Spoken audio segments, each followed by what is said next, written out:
Hi, this is Amanda, And this is Lindsay. We're True Creeps, where the stories are true. and the creeps are real. We'll cover stories from grotesque gore To the possibly plausible paranormal, to horrifying history to tense and terrible true crime. and everything else that goes bump in the night. We want you to join us while we creep. We cover mature topics. Listener discretion is advised.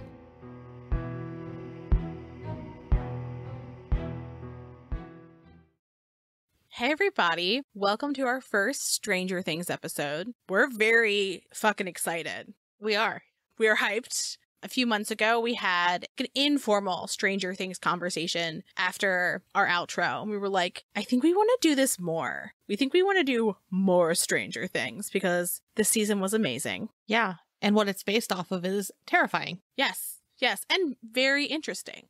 Yeah.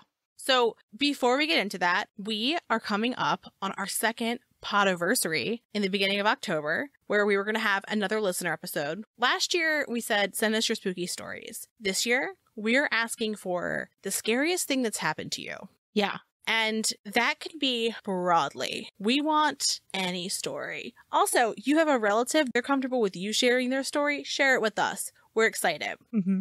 If you look in the show notes, you'll see a link to a Google form. You can either, 1, upload audio of you saying it. Love that for you. 2, you can share it. There'll be a section for you to actually just paste your story and we can read it for you. And you'll be able to select whether you want to be anonymous or you want us to say your name. So keep an eye out for that. That was a really fun episode last year. So I'm looking forward to this one as well. Yeah, it was cool to learn about some people's experiences too. Yeah.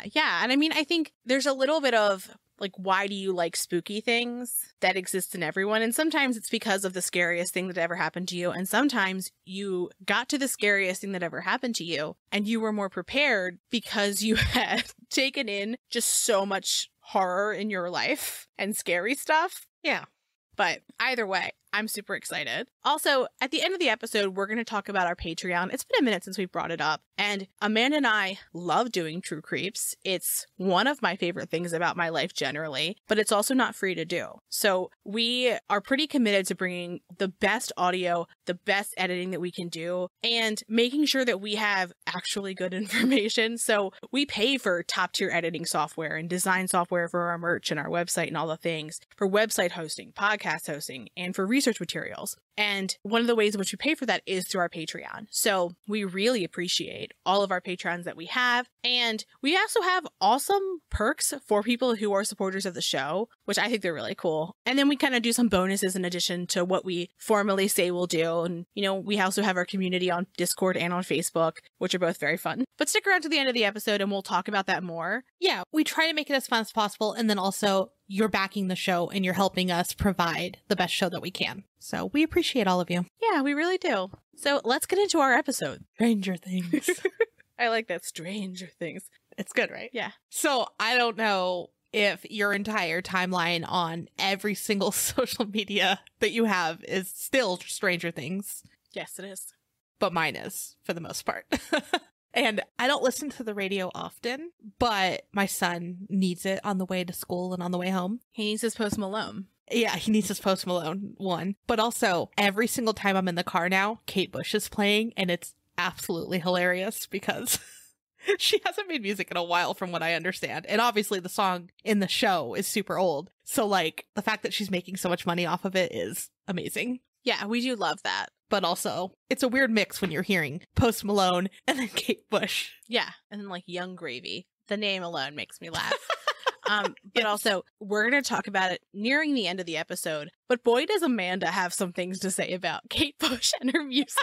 I looked at our research doc and I was like, okay, we're focusing on, this is intense. Okay, I'm here for it. I love a rabbit hole. We went down one. I stayed up till like 4 a.m. listening to Kate Bush interviews. Yeah, I can tell. that.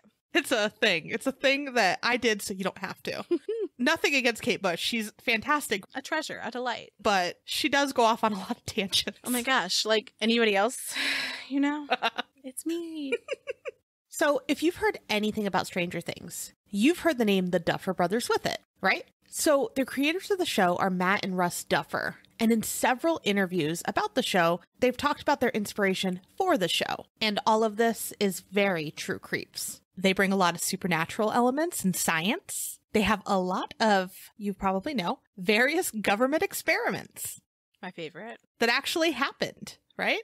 Mm-hmm. And then from watching, especially this last season, it's very, very clear that they have a lot of pop culture references as well. Yeah. So we have several upcoming episodes on different experiments and events that were inspiration for the show. I'm so excited about them. I know you love your I love a government experiment and I love a conspiracy.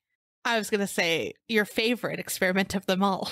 Oh, we're gonna talk about my favorite experiment of them all today. So, if you've listened to us before, some of the things that we're going to talk about today are a little bit of a recap, because sometimes the way the cookie crumbles is that we've talked about a lot of the things already, but we're going to talk about them again, some of it, and, you know, in a new way, in a new light. But the first thing that we're going to talk about today is we're going to start right into the historical context for Stranger Things. So, as you know, the show was set in the 80s when there was significant conflict between the United States and what we now know as Russia, but was then the USSR. So we see that tension when there's the military experimentations in both countries and how they interact, the scenes with Hopper being imprisoned, and many scenes from previous seasons. So to set the scene of what exactly those tensions were between the United States and the USSR, here's Mike's Hype History segment.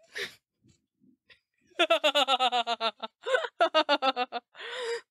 gonna leave that laugh in for his. Oh yeah, history. Mike goofy ass laugh. And so he begins like very like hello. So the Cold War refers to a time period of indirect conflict and an arms race between the Soviet Union, or USSR, and the United States that began immediately after the end of World War II in 1945, and it ended when the Soviet Union dissolved in 1991. These two countries were the only remaining superpowers, as all others were significantly weakened from their participation in the war. The US and USSR had two fundamentally different political and economic systems. The USSR had an authoritative government with a communist economic system, and the US was a democracy with a capitalist economy. Each superpower sought to spread their ideologies around the world while containing the spread of the other side. This led to many critical historical developments that still heavily influence international relations to this day, such as the Korean War, where the USSR supported the North and the US supported the South, the Cuban Missile Crisis, where the world came way too close to nuclear annihilation, the Vietnam War, and the Russian invasion of Afghanistan in the 1970s, which then heavily influenced the rise of Al-Qaeda and them targeting the US and leading to the events of 9/11. The recurring theme of all these events was one of the superpowers would attempt to install new regimes that mirrored their own, while the other would attempt to contain them through many different means such as financial support, sending weapons and supplies, or sometimes even deploying their own troops. The only thing that truly kept it a Cold War, as opposed to a hot war, was the fact that the two powers were never directly engaging each other with their own militaries. Eventually, poor management of the Soviet economy and government, combined with attempts to match the stratospheric military spending of the US,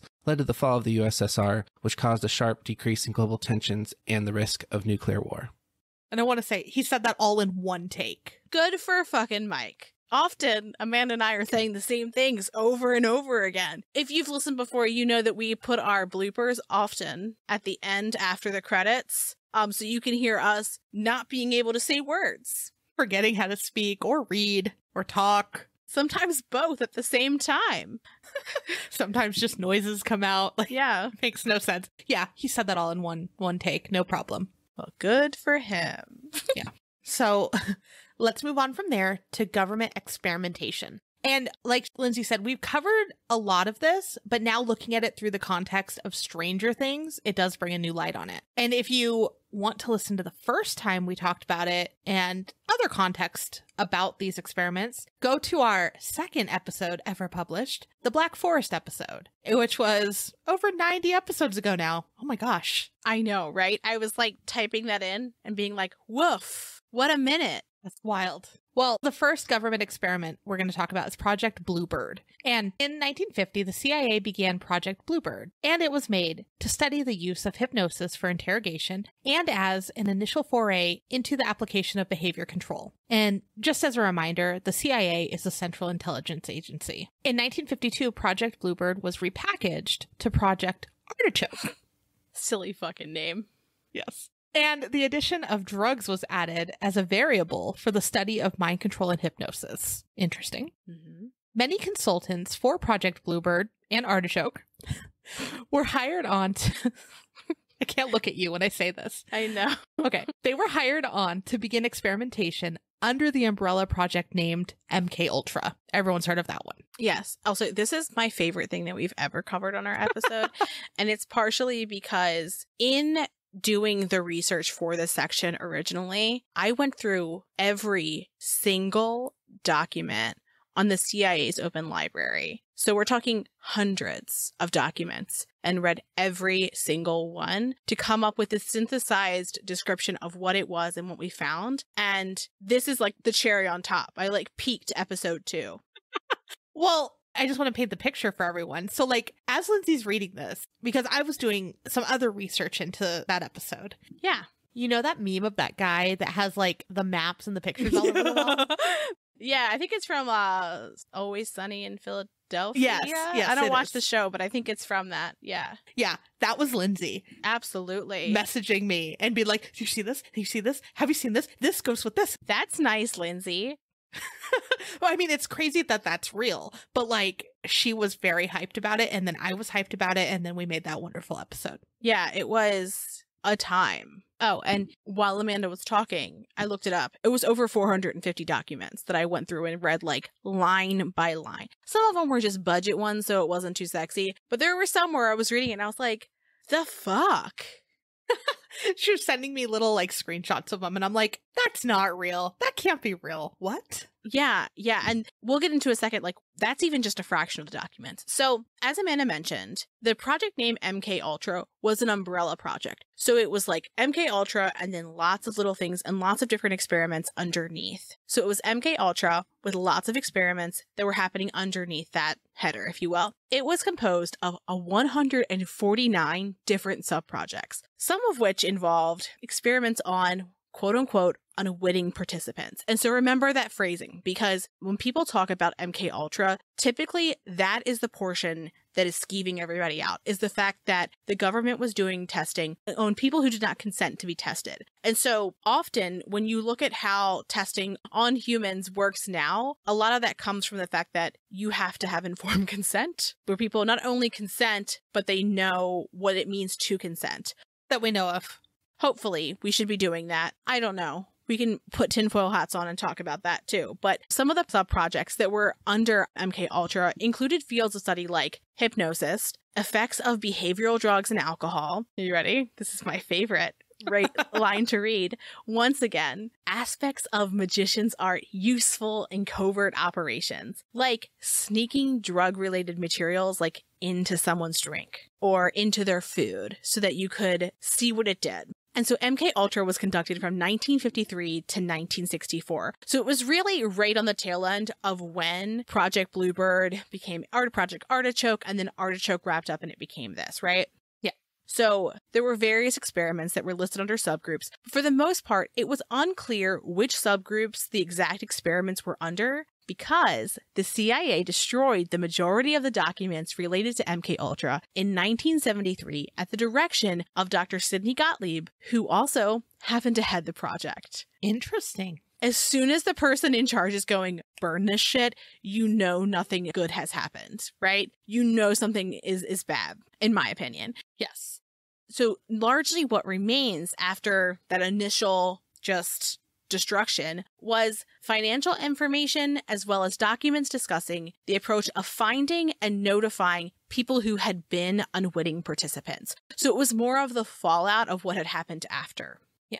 So some of the experiments included things like inducing amnesia. What a horror. Just terrifying in itself. Exactly. Keeping patients asleep for up to 65 days. And then during that time, they would play tapes with recorded messages. The fuck? Excessive electroshock therapy. No, thank you. I don't know where the line of excessive versus just electroshock therapy is. Unwitting too. Unwittingly, right? Like shocks. So administering potentially dangerous drugs, you know, like LSD, sometimes at facilities, but also sometimes they would dose like their friends and families at social gatherings and like at their houses just to like see what would happen. See the chaos. Just like see it. I think that in our original episode, we were like, what a Thanksgiving. But I mean, could you imagine just like you go to a party, you're like, we're just going to hang out. Like, it's not a big deal. Take a little LSD in your drink. Yeah. You won't know. It's fine. Yeah, it's totally fine. They ordered a pizza. I thought it was going to be chill. We'll pop in, we'll pop out. And now you've taken LSD. The night is no longer yours. So this next one freaks me out a bit just because of like the ramifications of how that would work. But what they would do is they had dogs and they would guide them through a course, right? That's not so strange, right? Because you think like they're going to have a leash. No, they did it via electric brain stimulation that was done kind of like off-site. So they would have something on their head and then it would be like connected to them. And as it would send currents through their head, they would know to turn different ways. We don't like that. Just makes me really sad. See, like the other ones, I'm like, that sucks. But then the dogs, I'm like, those poor dogs. Those babies. And now it is time for my favorite, my most favorite. Partially because of the name, like whoever had the name on this one was just chef's kiss. Like, get them naming everything is Operation Midnight Climax.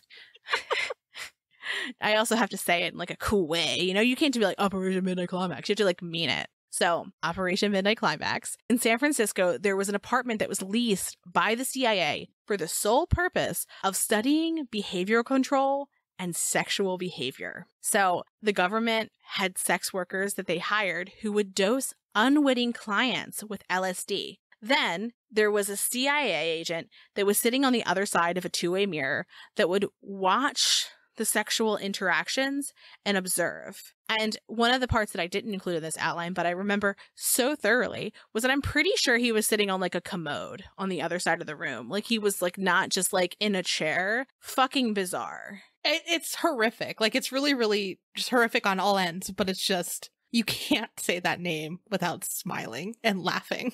What, Operation Midnight Climax? Well, every time. And also, any excuse to bring that up, like in a conversation, like I'm just looking at any given moment for a reason to bring it up. It really is. I think we've said it in like 12 episodes.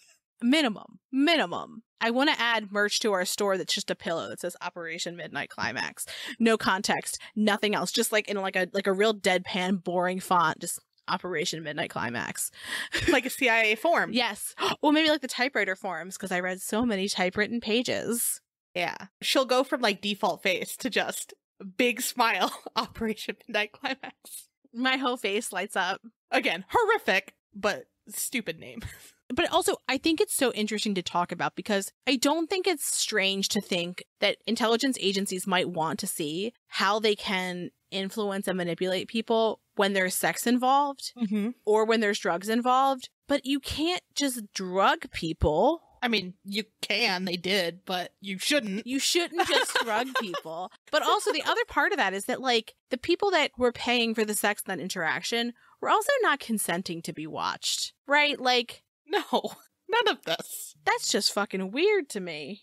It is. And also, like, who's watching that? Like, could you imagine, like, you're the CIA agent's wife? Did they apply for that? They must have, right? Like, you're the CIA agent's wife, right? He comes home and he's like, boy, did I have a day. And she's like, oh, honey, it's like the 50s. Right? Oh, honey, I baked a roast. Like, whatever. How was your day? And he's like, you know, it was interesting. Like, you just going and living like a normal ass day. Other than that, like, you're just like sitting there watching a sex worker like dose some guy's drink and being like, here you go. And then things are happening and you're like, okay, quitting time. And then you leave and you're completely unfazed. This one's real wild. Real wild. All right, bye. 5 o'clock. They wouldn't have this, but in my head, there's a time punch thing, and they leave with their, like, pail of lunch. In that room. Yeah, in that room. What a moment. All of those things. All of those things. It's the whole scene. What a vibe. But Operation Midnight Climax, for your listening pleasure. Okay, so moving on. Over 10 years after the project's conclusion, it began to be heavily covered in the media. The CIA was tasked with trying to find the subjects to notify them of their unwitting involvement. And there were policy changes made to keep similar testing on humans from occurring in the future. Now, what was it in our Blobs episode? People are like, we think this is a government experiment. So, like, who knows if they followed that? Blobs was a moment. Blobs was a big moment. Sometimes I'll forget about an episode and I'm like, oh yeah. Because again, we're almost at 100 episodes. So yeah. It's interesting because I'll have a friend who is like starting to listen or has been listening, and they'll start talking about an episode as though it's right now because they're excited, right? They're like, oh, I heard this, da, da, da. And I love that. Like, please do, like, chat with us. Even if we don't know you, I want to know your thoughts. Like, as you're thinking, message us on Instagram or wherever. But it's funny because it'll take me a second to know what we're talking about. Yeah. Like, because I'm not having the conversation with them, right? I'm having it with the gorgeous Amanda in the middle of talking about something else. And they'll just pick up on this. And I'm like, oh, okay. Oh, okay. We're talking True Creeps now. We're talking True Creeps now. And I'll have to like pivot because oftentimes on our best, most organized time, episodes have like a few weeks in between when we record them and when we release them. So this is something that we may have researched like a month ago when it comes out. So I'm like, wait, let me flip through the archives. Right. Or when Lindsay came here to visit and we went and got tattooed, and our tattoo artist, we had just met him that day. He's like, wait a minute, I think I have listened to this episode. And he starts going off about a case that we covered. What was it? We're like, It was Molly Bish. It wasn't even a full episode on her. She was in one of our True Crime Digest episodes where we talked about there was new evidence that they were starting to look at. And he said different like facts of the case. And we were like, was it this? And he was like, yes. And it was very unique because he was like, she was like taken from a pool, like her mom had dropped her off. There was a guy in a car that everybody had seen. So it was very unique to that specific case. And we had just released it. So it was interesting that like it made its way to this stranger. mm-hmm. Also, on a separate note, my mother-in-law, one of her like very close friends is named Princess. And she was like, oh, do you know a Lindsay Charlick? She is on a podcast that I listen to. And she was like, that's my daughter-in-law. That's awesome. And I was like, what a little small world. Like, that's my favorite is when someone finds us. I mean, I love when anyone listens, but strangers who are like, wait, is that this person you know? Yeah, It's very exciting. it is. So there are over 450 documents related to MK Ultra in the CIA's open library, which Lindsay has read all of them.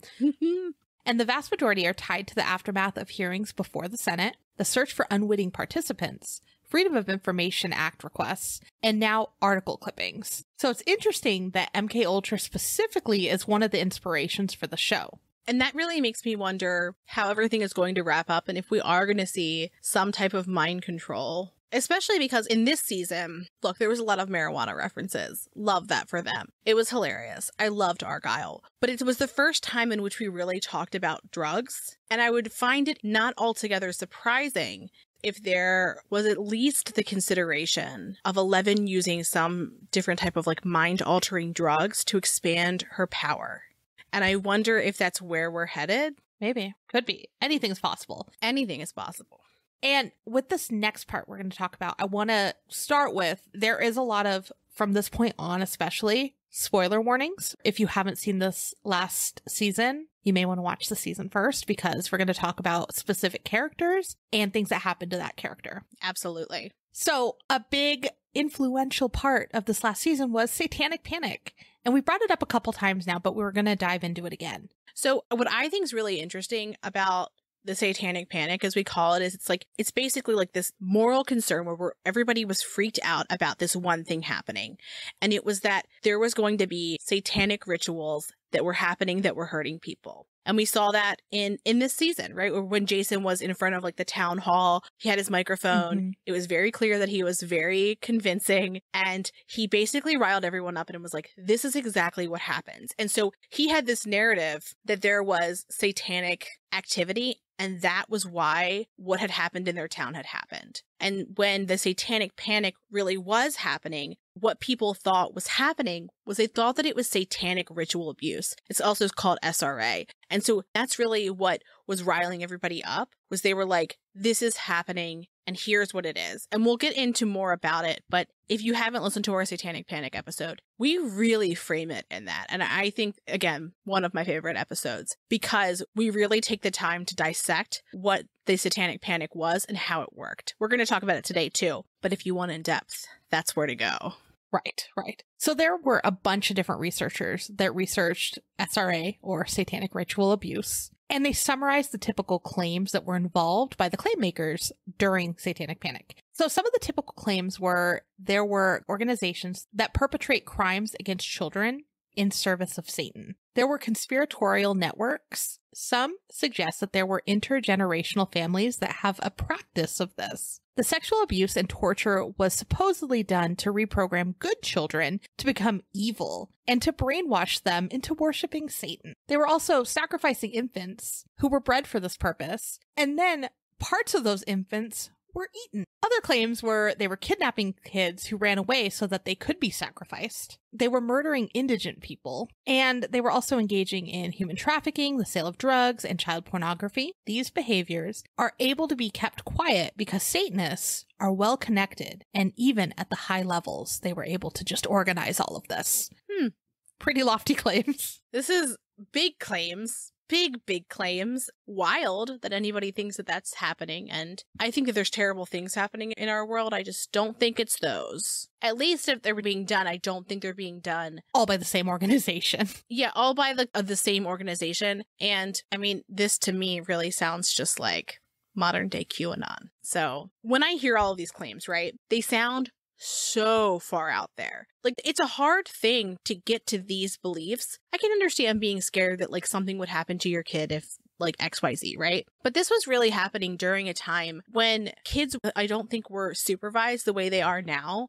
When I was a kid in the 90s, I would walk down to friends' houses. My parents let me do that. That was really common. You could get off the bus and stay home by yourself until your parents got home, unless you were like very young. But I remember being a child-ish doing that. And so it's interesting that in an era where children were more independent, this belief structure really ran rampant. And so how did this happen? During this time, satanic cult crime accusations were everywhere in the media. So they were in news programs, magazines, books, talk shows, on radio shows. In a 1994 national study by Red Book magazine, they found that there was actually 70% of people who believed that satanic ritual abuse was actually happening. That's a lot of people. Right? That's a lot of the populace. And so in addition to the general population's belief that this, honestly, urban legend was credible, there was also legitimate people in the community who were bolstering this, like mental health providers. So there was a national survey that was conducted regarding psychotherapists, and what they found was that of those that were sampled, none of them had a single instance where there was actual evidence to substantiate the claims of satanic ritual abuse. And to me, that's interesting because we're talking about like a cross-sampling of the entire country of mental health providers. And none of them are like, oh, there was a court case. Here's what happened after. Or there was a lawsuit. Here's what happened after. And so legends of satanic cult crimes really took off when law enforcement agencies also began to bolster their credibility. So what's interesting is that, okay, so we have people are concerned, so then the news covers it, so then people are more concerned, and because people are more concerned, politicians start to pass laws against satanic ritual abuse, which means they then begin to legitimize the accusations and these legends. So these things that began as kind of an urban legend then get legislated against, like it's not already illegal to murder an infant. Yeah. And so people are like, we wouldn't pass laws against it if it wasn't an issue. Yeah. And so it's this weird cycle that makes it more and more credible seeming. Right. They're like, if it's somewhere in law, then it must be there somewhere. Yeah, because why else would it be there? Yeah, exactly. So there were people who became regarded as occult experts that were used when trying cases and investigating suspects. And sometimes they would have a very shady educational background that didn't really make a lot of sense. In one of the cases that we're going to talk about today, the occult expert that was used when getting his PhD in occult studies did not attend a single in-person class. Yeah. Wild. Right? And they won't just give me a ghost PhD, but this guy. Ridiculous. So as of 2012, some courts held that evidence of satanic involvement as proving intent or motive. Most crimes that have satanic involvement are trespassing, vandalism, cruelty to animals, or stealing, and they're not violent crimes against humans. So I think what's so interesting about that is that, in effect, what that does is it means that when they're investigating this crime, rather than saying, this cat stole this jam because it loves jam, they look at the pentagram that the cat drew with some of the stolen jam on the floor, and they go, the cat's a Satanist. That's why it stole the jam. And then it killed babies too. Yeah, and then it did all of these other things because that's what Satanists do. And it kind of like inflames the whole issue when it was like, this cat stole a jar of jam. Not great. but like you're now pulling in this whole different issue that had nothing to do with the jam. Right. Because they were like being a little funny cat and thought that it would be funny to draw a pentagram in jam, right? So it's interesting that like that's the kind of like legal maneuvering that was somehow okay. Yeah, yeah. And as a recap of something we did bring up before is on churchofsatan.com, some of the satanic rules of the earth include do not harm little children and do not kill non-human animals unless you are attacked or for food. Yeah. So that brings us to our beloved character, Eddie Munson, this season. The fave. And Eddie Munson is based off of someone who we've already talked about named Damien Eccles. And Damien Eccles was one of the boys in the West Memphis 3. And kind of sounds like a band, but it's actually the nickname for 3 teenagers who were wrongfully convicted of murdering 3 young boys in 1993. So we also have a full episode on the West Memphis 3, and we cover updates to their ongoing case in our True Crime Digest episodes. And looking at their trial and everything going on with them, it's almost a case study in the issues the Satanic Panic era caused. Exactly. And so the West Memphis 3 are now free, but not because they were exonerated. They actually had to plead guilty as a condition of their release. And we get into it more in our episode with the details of that. But a side effect of their guilty plea is that there really aren't efforts to find out who was responsible for the murders of Christopher Byers, Michael Moore, and Stevie Branch. And we covered this in our latest True Crime Digest, but counsel for Damien Eccles has submitted filings to the court to have more evidence tested using more modern DNA technology. And it's wild that the people who were blamed for these murders are the ones who were seeking justice for these kids. Yeah. If you've watched the new season and you're familiar with the West Memphis 3, then you can kind of see how they related what Eddie's going through to the Satanic Panic and how it's pretty similar to what happened to Damien. And Damien recently tweeted he's tremendously honored when he was asked about his feelings of having the character based off of him. Because Damien was a young teenager, he had black hair, he was interested in the occult, he wore black clothing. And so it was because of this that they assumed he was involved very early on. And when Chrissy dies in Stranger Things, it's pretty clear as a viewer that the things that happened to her were not something that like a young man could do. Oh yeah, that really anyone could do. Right? Like, I mean, it was horrific, right? So it was interesting to see it was something where it was so visibly clear that it wasn't a human entity. I don't know how you wrap your head around that as law enforcement, but I think it was like a very stark comparison of like, how do you think this person could do this? Yeah, absolutely. And again, we'll keep following what's happening with the West Memphis 3 in our True Crime Digest going forward. So we're going to move on to talking about the new season. So again, spoiler alert. But as we're talking about the new season, we're also going to see how it relates to things in our world today. So a couple different call outs or callbacks, and then also an actual place that exists. I'm really excited. I loved all the Easter eggs this season, and it was fun picking them out as they were going. That is one of my favorite things when I'm watching something, being like, that's this thing.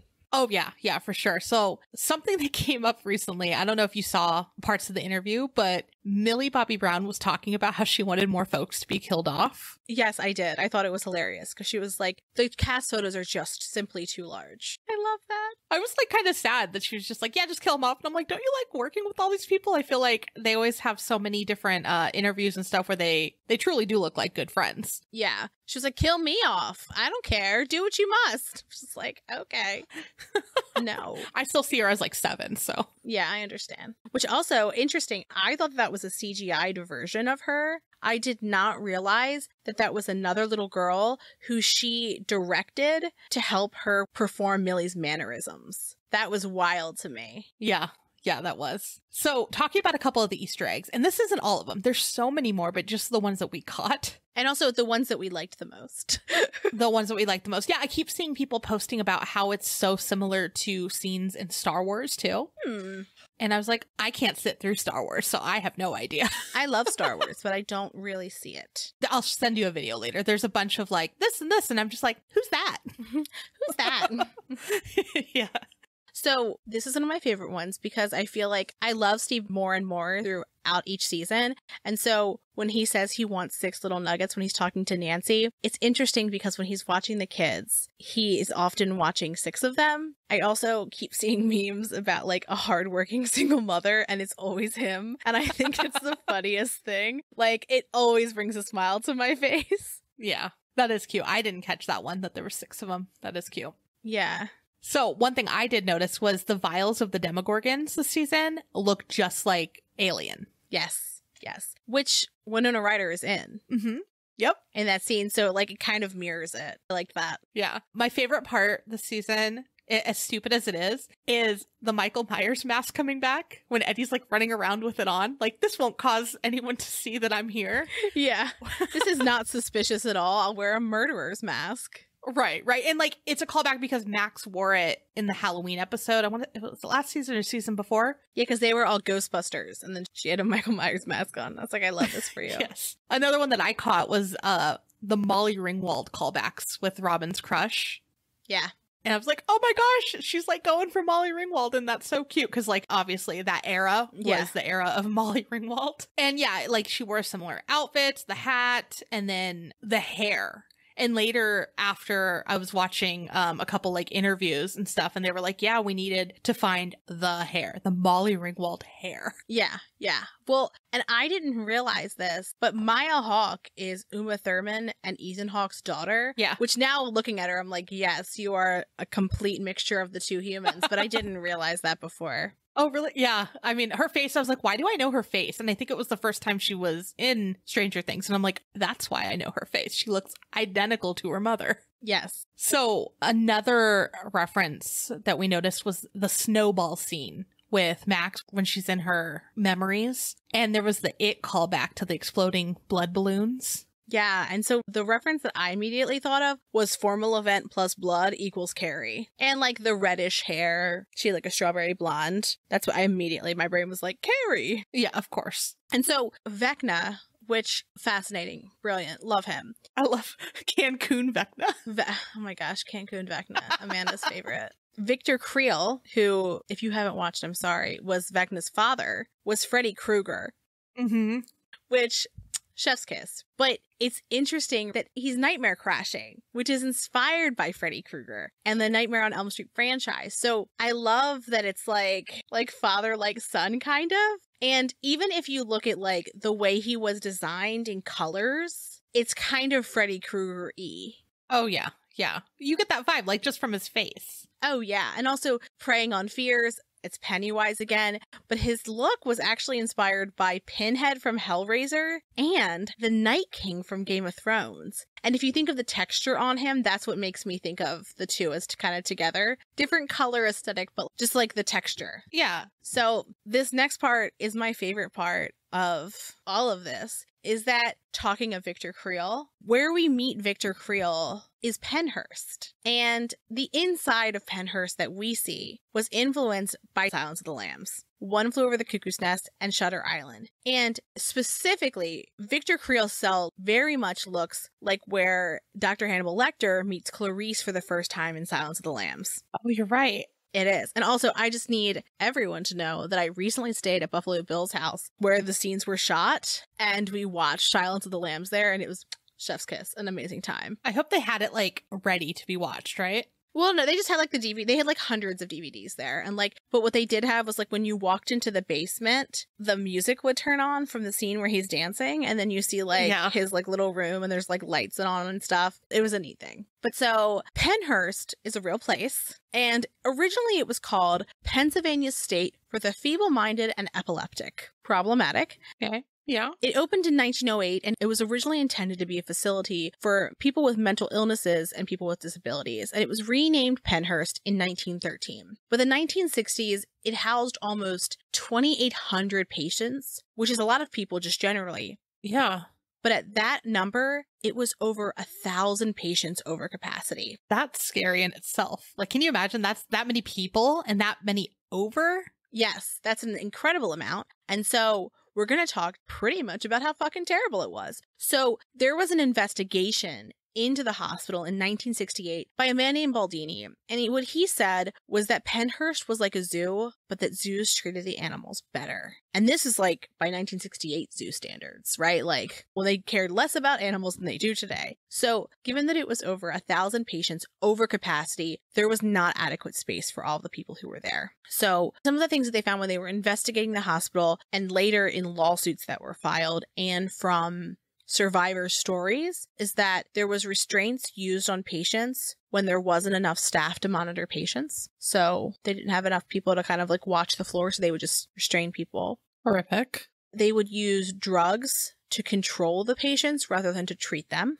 I mean, where'd they learn that from? Mm-hmm. So because they were understaffed and honestly poorly managed, it was pretty disgusting inside. So there was feces and urine on the floors regularly, and it wasn't cleaned up in any type of reasonable time. Bathrooms were left unstocked and unclean, so they often didn't have towels or soap, but they also didn't have toilet paper. Ugh. So they kept children in cages. Children were found lying in their own excrement. They had been restrained to their beds, and some were kept in straitjackets while they were blindfolded. So sad. Yeah. Staff would instigate with patients so that they would start a fight with one another, and then they would break it up. They would step in to break it up because they were fighting, and they would beat them severely. In some instances, they would beat patients so severely that they would become wheelchair bound. Horrific. So in 1977 alone, there were over 850 injuries reported. And those injuries range from things like bruises and scratches to bites. Someone had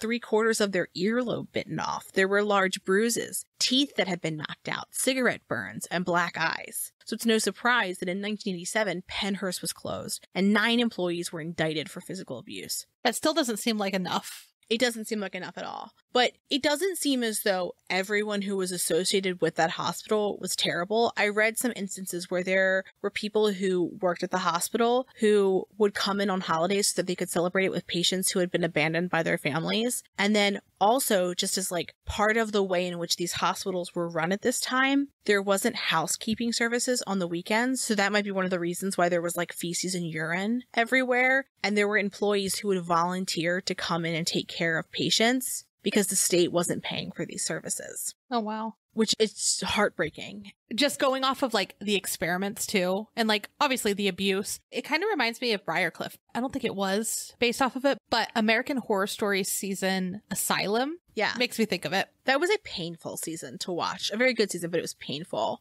Yeah. So today, the hospital is privately owned and ghost tours are conducted there. And so there are several reports of hauntings. So we're going to get into those. So an employee of the ghost tour company reported that they had an interaction with a ghost of a little girl and that they could feel her hugging them. Oh. This particular ghost is thought to linger around the tunnels and will often interact with visitors. Sometimes she will scratch people, and there has been at least one report of her locking someone in an old wardrobe, which is significantly more terrifying than being hugged by a ghost. Oh, yeah. Could you even imagine? I would flip the fuck out. No, thank you. There have also been sightings of a small, dark-haired girl that is often seen hunched over, and people say that they have been scratched and pushed by her. At least one medium has said that there are demonic forces in the building, and others have reported seeing shadow people, seeing apparitions that were just the torso up, seeing orbs, hearing disembodied voices and children's laughter. When in the tunnels, someone heard a child whisper, "Don't," into their ear. Another person reported feeling breath on their neck and then felt something lick their fucking ear. No. Like, No, thank you. sweet fucking God. Like, being licked by a ghost. And not surprisingly, the part of the building where that happened, that's no longer open to the public. I think they have like posts like you will be licked by a ghost. Yeah, like, do not pass, licked.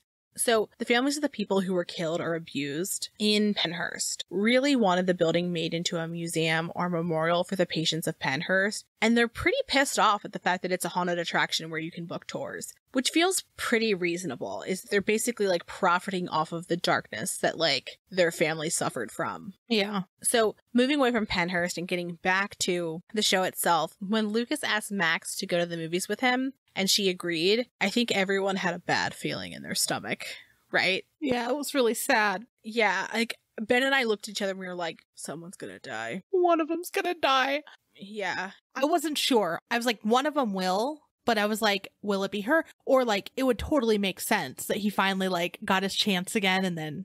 Yeah. Yeah. Well, especially his fight with Jason. That was a scary fight. Yeah, it was. And I was just like, oh my gosh, is his sister gonna find him? Like during that fight. Yes. So pineapple pizza, yes or no? Yes. All the time. I love pineapple pizza. I love it. I think it's great. I thought that all of the death scenes this season were incredibly sad and also like uncomfortable, like the cracking sounds. Oh, yeah. I don't know if you've seen anybody, there's people who are like on Etsy who are selling like wetly squelches. Like, because if you do watch anything with closed captioning on, Yeah, sometimes. I always watch everything with closed captioning on, and the closed captioning during the death scenes was like pretty fucking gross. Like wetly squelches, bones cracking quickly, like that kind of stuff. Ugh. Yeah, yeah, like not only when they're like being mutilated, but also just like some of your favorites dying were hard to watch. Yes. Like when Eddie was like, okay, and like we think he's dead. I'm hoping he's not dead. I'm hoping that him having a bat tattoo means that somehow he's connected with bats and things will be okay. It is a fucking dream. I am aware. Yeah. But I have to tell you, there was one death in this season that I don't think anybody was mad about, and that was fucking Jason. It was so satisfying. Yes. It was like, somebody get this fuck out of here. Right? And then like with Max, how they like beat it in your head. They're like, you're sad. And you have hope for a second. And then 11 like going into her mind in the hospital and it's just like black. And you're like, does that actually mean? And I mean, I think there's more to it. I think there's more that's going to happen with it. But still, like, it broke my heart, that scene of her just looking around. Yes. Also, I will say, in an interview with the creators after Millie's interview, where she was like, kill people, they were like, Oh, yeah. that is not the kind of show this is. We are not Game of Thrones. That's not who we are. And that makes me feel a little bit good in that people aren't always going to die. And also, like, they never fucking lived Barb down. People kept being like, Barb! And they're like, oh, she's dead. That's probably why they brought her back this season when Nancy was, like, caught by Vecna. I like that you don't lose everybody all the time. And sometimes you can hope with them. Yeah. That feels good. It makes you feel like, I don't know, it makes you feel like closer to the characters because you hope so much. Yes. Yes, agreed. I loved their song choices too. Like, aside from just Kate Bush, like everyone, you know, is all about Kate Bush right now, but like Susie and the Banshees, I didn't even notice it the first time. And I was like, oh my gosh, that credit song, I know that. Obviously everyone's talking about Metallica and like Eddie's rendition of Master of Puppets. And then I don't know if everyone's seen it yet, but there's videos of the actor who played Eddie, Joseph Quinn. And he hung out with Metallica, and Metallica gave him a replica of Eddie's guitar. Oh. And then I was so happy for him to be able to, because like he actually played guitar too. Like he's been playing forever, and he's like, yeah, I pretty much played all of it. But then at Lollapalooza, they closed their set with Eddie on the screens above them. Heck yeah. And then I'm not like the biggest Metallica fan. They're not really my favorite, but like I respect them for like what they do. Yeah, same. But I did see something where someone online was like, I'm so sick of these like fake Metallica fans coming from Stranger Things. And Metallica's like, we don't care how they found us. Like, we love everyone. And like, they were just so positive and stuff. And it gained more points with me. Yeah, yeah. There's also something very endearing about a celebrity, like kind of geeking out when they meet somebody who they adore. Like that. I love those kind of like interactions. I think they're very sweet. They are. Yeah. Yeah. And just those videos, if you haven't watched it, you should watch it because then they have like a little jam session and it's adorable. So our next section is Amanda's Her Soul, Her Heart. I came into our notes and Amanda became the person who had like the posters on the wall with the strings like, listen to this song. Have you listened to it? And I'm like, okay, I will. And I'm like, that's a really weird fucking song. It's a great song, but it definitely wasn't like what I was expecting in my moment. I don't know what I was expecting, but not that. But like Amanda was like, okay, so it's like, it could be this, it could be that, it could be this. And I was like, whoa. All of my theories. Whoa. I was like, I'm overwhelmed. I was like, guess who's talking about this, Amanda? It's you. I had like, no joke, at least like 60 tabs open at this moment as I was researching. Amanda, how many tabs do you have open right now anyway? Just as a normal basis. I just closed a bunch because I'm always afraid that while we're recording, like a newscaster's going to start screaming about something. As they often do. Yeah, so I only have 9 open right now. I only have 9. Love that. Love that for you. What about you? You're like 63. I just closed 6, but 1, 2, 3. I have about 20 open, just chilling. Okay. This is skimmed down right now because like recording, I restart, I start over. But anyway, so I went down a rabbit hole when I was looking at theories about the next season because everyone's talking about what is going to happen, who's going to be on it, who's going to be saved, who's going to actually die, right? And something that I know very, very little about, and I will totally be open with it, is Dungeons and Dragons. So like when I started watching Stranger Things and I was like, Dungeons and Dragons, and like when they're naming all the bad guys with Dungeons and Dragons, I'm like, okay, like that's interesting. There's, I think, a movie coming out soon too about Dungeons and Dragons. So like people are leaning into it. I think it has Chris Pine. Oh, yeah? I think it does. I could be wrong. Have you ever played before? No, I know nothing. So Ben and I played for a little bit. And I'll say, like, it's a really fun time, but it is a very time-intensive hobby that I don't no longer have, like, the bandwidth for. But what I could never get into is speaking in first person like your character. So you're not like, my character strolls up and punches someone in the face. You say, like, oh, I walked up and I was like, I raised my fist back and I punched him square in the nose. And I'm like, oh, I just can't do that. Because the friends that we were with, sometimes they would be like, they would be this character. And I was like, to be like that kind of human, I'm not that person. And so I was like, I feel like I'm not enjoying this as much because I can't be this like mythical being. But it's a fun game to play. And if you have a really good like dungeon master, which we did, I say like I'm biased, like I know. I had a fun time. I thought they did a really good job like pacing us, but it was still like we were playing for like 7 hours. See, I knew that I am not a Dungeons and Dragons person because I have tried to play some convoluted horror board games and I can't even like wrap my head around these. I don't know if you've ever played Betrayal at House on the Hill or Horrified, but like there's so much going on that I'm just like too much. Like I'm an Uno type of person. Okay, 2 things. The first is I'm looking at you, but I'm also talking to my bestie, Damien. I haven't played it yet. I'm sorry, but I have to play it with you. Damien got me the game that's Betrayal at House on the Hill, and I still haven't played it, partially because it is really intense. Would you describe yourself as like a board game girly? Because I absolutely would describe myself like that. Like I love a game with lots of rules. It's really intense. I like Clue. That's the top of my list. Clue is where you go. I can do Clue, but like anything above Clue just seems too convoluted. Even like with video games, I'm just now starting to get into video games that have more than like Mario running to the right. No, that's fair. Like with video games, I want as simple as possible. I want to cook something or like guess a murderer. But no, with board games, I want like lots of rules and all of those things. And it like brings me great joy to understand it and describe it to others. Like that is like 10 out of 10 for me. And that's why, like, I respect people that can do Dungeons and Dragons and can remember all of this, but it's a lot for me. But with that being said, I went down a Dungeons and Dragons rabbit hole, and I am no expert. I am not claiming to be. I'm sorry, what aren't you? I am not a scientist of Dungeons and Dragons. You're not a Dungeons and Dragons scientist? I am not, and I will never claim to be because there's too much going on. But I did fall into a couple rabbit holes around Dungeons and Dragons and read a couple websites that went into very much detail about what's going on. So something that I thought was interesting is in Dungeons and Dragons, the most powerful villain is the dragon named Boris, according to ScreenRant.com at least. And I thought that that was really interesting because in my head, when they named Vecna, I'm like, oh, that's like the big bad. But apparently it's not. So there might be something else. But something that I thought was interesting is Boris has scales that like glow red and he has clouds gathered beneath his wings. And it's kind of like a storm. And so I'm wondering if maybe the final boss in the next season could be that because they're kind of hinting to it quite a bit, like the storms and all of the red. Yeah. And so I thought it was interesting that Vecna is actually the number 2 big bad. I was reading that there's another villain that helps defeat Vecna named, I could be saying it wrong, it's Iuzi. I know someone's going to come at me. I'm so sorry. I'm trying this Dungeons and Dragons thing. I'm trying. But he's absorbed by Vecna. And then ultimately he's freed at some point. Another thing that I saw is that one of Vecna's lieutenants named Kaz betrays Vecna and kills him with a sword. But weirdly, for some reason, Vecna's left hand and eye remains. So again, you know how you said maybe a spinoff? Yeah. like there's going to be a hint left maybe.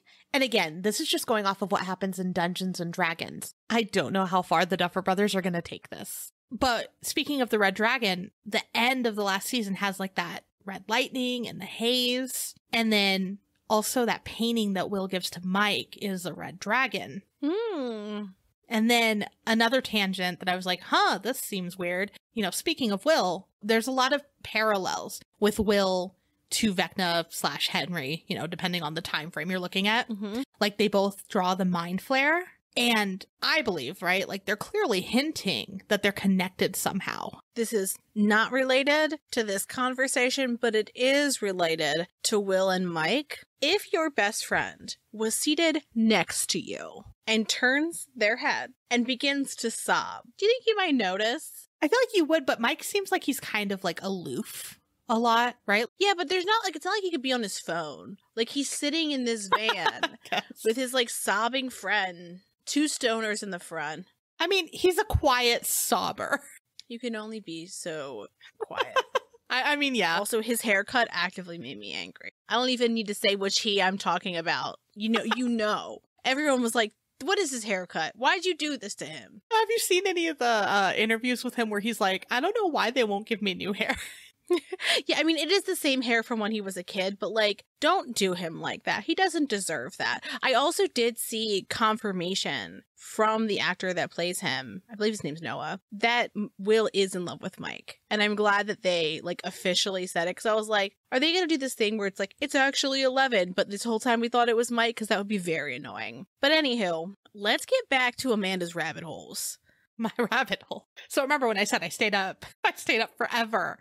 And I was listening to a Kate Bush interview from 1992 of her explaining her songs. And the reason I was doing it is because you know how the Duffer Brothers like put a bunch of hints in. And then like when you watch the next season, you're like, oh, they totally like hinted towards that. Yeah. Oh, it was that. Yeah. So I'm like, they're really into music, right? And they like cultivate their music carefully. And Kate Bush's song, obviously, like I said, it's on the radio every 10 minutes now. Every time I think of Max and I'm like, I want to watch Stranger Things again. One thing that I read is that she self-produced her album. And so she's making a ton of money now. Love that. I want to say it was over like 2 million, but based off of her success years ago. So I was like, that's really cool. Like it was self-produced. She's getting the money. Yeah. It's really nice. So the album that Running Up That Hill came from is called Hounds of Love, and that was from 1985. And in the album, she's like, there's clearly an A side and a B side. And one of them is about someone being in trouble and eventually getting rescued. So she talked about every song. It's a long interview, but I'm going to briefly talk about some of the songs that I think could potentially have like a connection with Stranger Things. And again, who knows if this is what they were looking at, but I thought it was interesting. So Running Up That Hill, the famous one right now, was originally called Deal with God, but she was told that religious countries wouldn't play it. So she was like, I guess I'll change it. And now she like regrets it, or at least when she did the interview. But it's about a man and a woman if they could trade places to understand each other. And I thought that was just interesting. I feel like Eleven's like, why is she here? And like they kind of wanted to trade in a sense. And she was like trying to be there for Max. I took that as she literally thought that she was the monster. And then she finds out that she's not. She finds out that it's him. That's true too. Because all of her memories, you could see her being like, I've done this terrible thing. And then when she switches, when she kind of like sees the full picture, then she sees like, I was not the monster here. Right, right. And then Hounds of Love was inspired by an old black and white movie called Night of the Demon. And obviously when you think of demon, like I kind of think of Vecna. Another song on there is called Mother Stands for Comfort. And this is a big stretch. But it's about a mother of a murderer prepared to protect her son against anything. And my guess is that this might kind of play a role in next season. And because remember how I said Will might be connected somehow to Vecna, right? And they're kind of hinting towards it. Like he has like that feeling that he's around and all of that. Well, I'm wondering if Will is super connected and that perhaps he starts doing things that aren't so great. And maybe Joyce tries to protect him, even though that maybe could bring the end of the world. Perhaps he's the other villain that does help defeat Vecna. Exactly. So I feel like they're so connected. Maybe, you know, he's connected to the Upside Down. And if he starts doing something horrific, you know, Joyce isn't going to be like, yeah, oh no, we have to save the world. She's going to go, I need to save my boy. Yeah. As she should. Mm-hmm. That's what you do.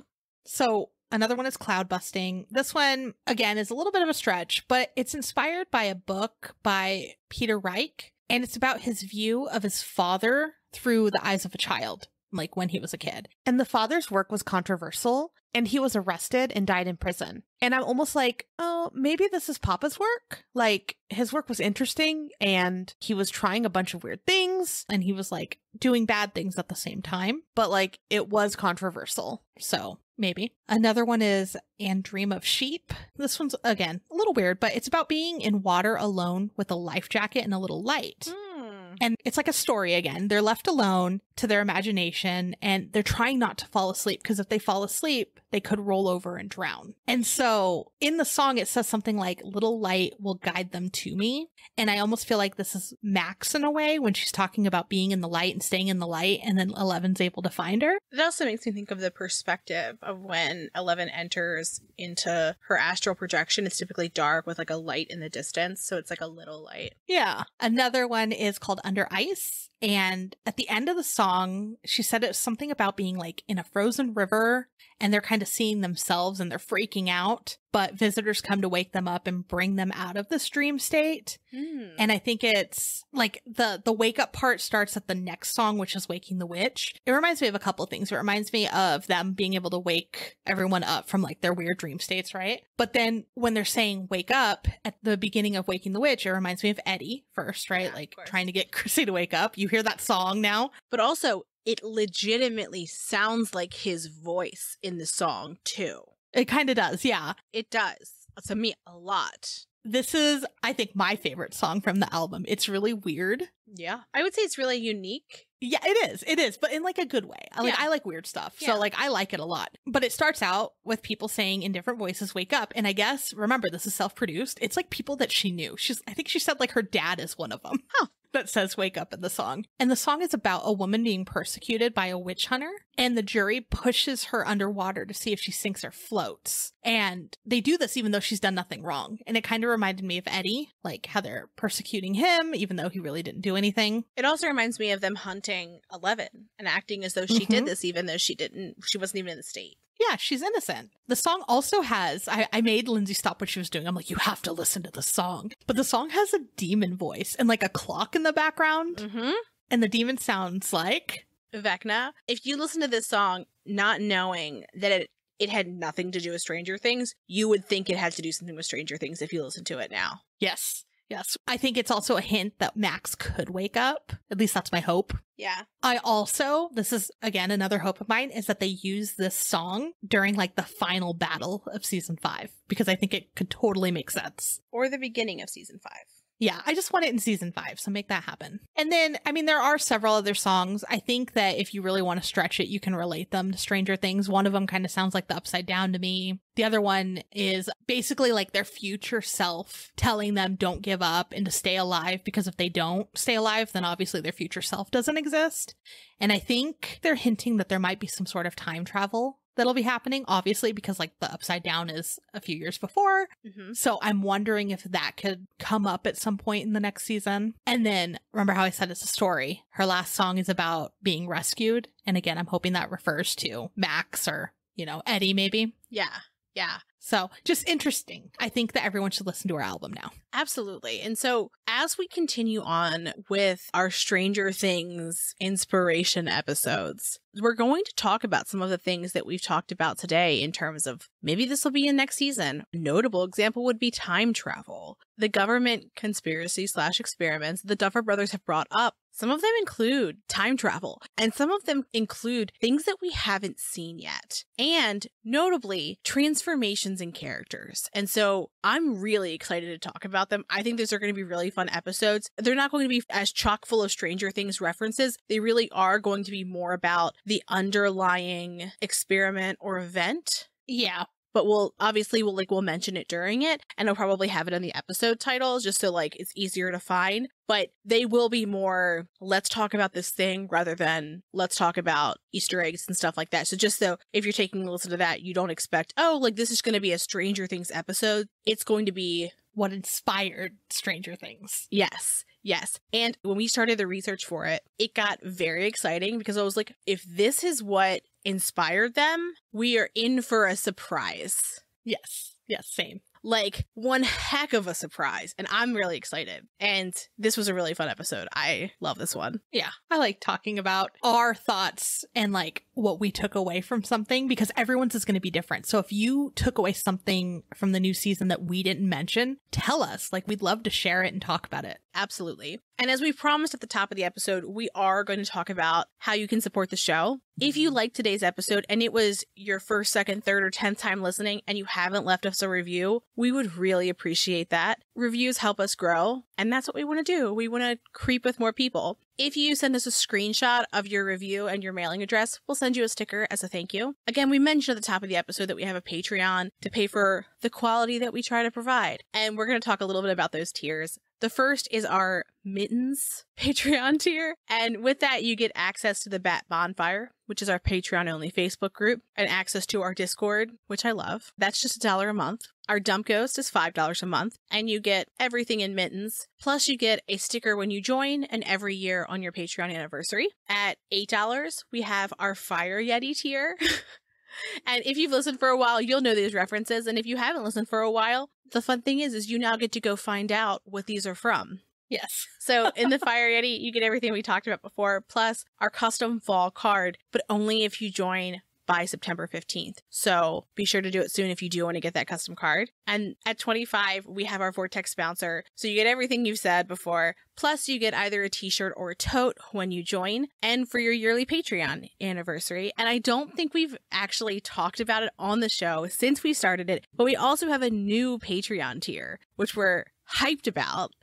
Our newest Patreon tier is Jam Thief, our favorite reference of all time that will never die because we talk about it all the time. But that one is $50 a month. But with that, you get all of the gorgeous things we talked about before, access to the Bat Bonfire and the Discord, annual custom card of all members, a t-shirt or tote, plus a sticker when you join and when you have your anniversary. And when you join, you get a jar of locally made jam that we will send to you, and we'll send you a different jar of jam on your Patreon anniversary each year. You'll also get a shout out in our show notes, and this is the only tier in which you get that. Yes.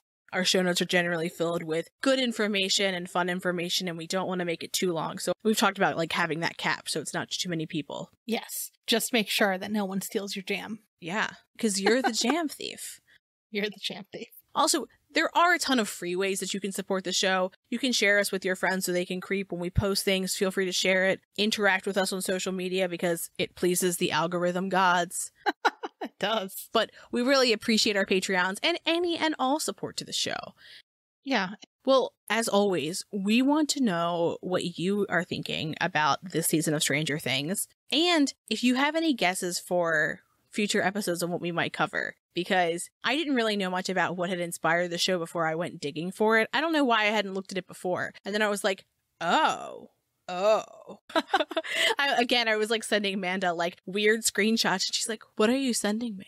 And I'm like, it's gonna be a ride. Gonna be wild. I'm so excited. It's gonna be fun. Yeah. Well, and with that, have a great weekend. Thanks for creeping with us. Thanks for listening. For more information on our sources, please visit our website, truecreeps.com.